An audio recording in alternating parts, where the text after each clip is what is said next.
Okay, now we have Teresa DP. Teresa was born and raised in Pittsburgh, the one with the H, the one in Pennsylvania. She was the oldest of 6 kids. She grew up in the suburbs of Pittsburgh. She attended excellent public schools, and an elementary school teacher recommended that Teresa start an art class at Carnegie Museum. Years later, Teresa found out that her art teacher had also taught Andy Warhol. Arts and design have always been a part of her life, but she was then bit by the theater bug in high school and decided to pursue a degree in theater. She graduated in acting with a BFA, magna cum laude, from Boston University. Ironically enough, Teresa and her husband Eric met on a blind date in Washington, D.C. when she was a senior at Boston University and Eric was in med school at George Washington University. She remembers meeting Eric's family for the very first time and how happy Eric's Nona was that he finally met a nice Italian girl. Eric and Teresa were married in 1980, celebrating their 42nd wedding anniversary this month. Congratulations.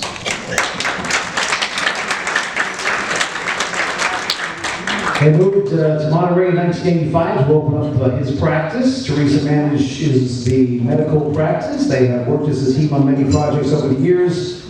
Teresa has continued to perform locally on stage and on film and is an active member of the Screen Actors Guild. She was a founding member of the Monterey County Film Commission. Teresa believes in the power of prayer and is a devout Catholic. She and Eric are members of the San Carlos Cathedral Parish, and she worked on the fundraiser committee for the restoration of the church. She is honored to receive this award from the Italian Heritage Society and is proud to be an Italian-American. Ladies and gentlemen, please welcome to the stage Teresa DP.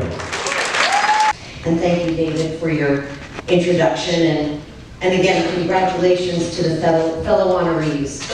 This really is a tremendous, tremendous honor, and I really appreciate it. Thank you to my family, friends, and especially my husband, Eric, for being here tonight.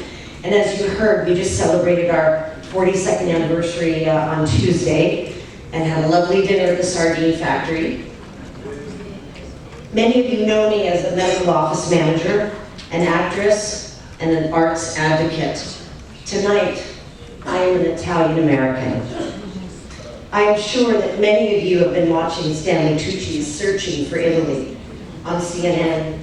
One of the recent episodes was set in Calabria. What I love about this show is how it highlights the differences in the different regions of Italy. My grandfather was born in a small village, Acqua Formosa, in Calabria. He was not only Calabrese, but also Albanese, which brings me to my maiden name, Aldisert, which is an Albanian name.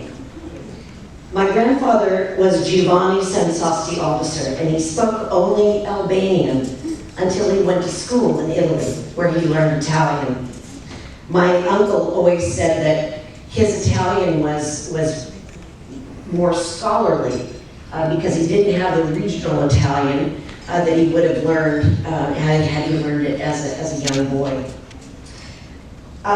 He came to America at the age of 16, and if you read my bio, you read that he came to rescue his sister. She had come to America a year or so before my grandfather came to basically take her out of the situation that she was unhappy in. She was a scullery maid, basically, in a hotbed boarding house in Carnegie, Pennsylvania. My grandfather came here at the age of 16, trained as a tailor, and lived in Carnegie, Pennsylvania, eventually becoming the chief deputy coroner of Allegheny County and the first national president of the Order of Italian Sons and Daughters of America.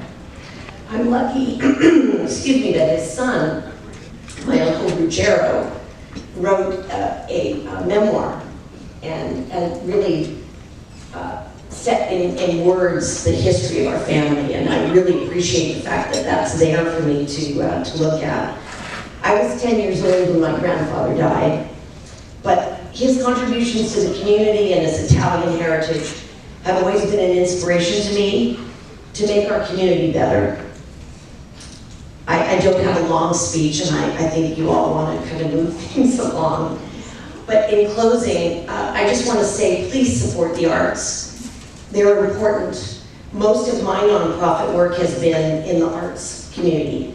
And again, you can read my bio to find out everything that I did, the Film Commission, and Art in the Adobes. I worked with many of you on Art in the Adobes for a couple of years. Support local theater, music, dance, and art. Please, please keep them going. They're really struggling coming out of the pandemic, and they really need your support, whether it's financially or just going as an audience member or a participant. Please make sure that you find your Italian story and embrace it. Thank you.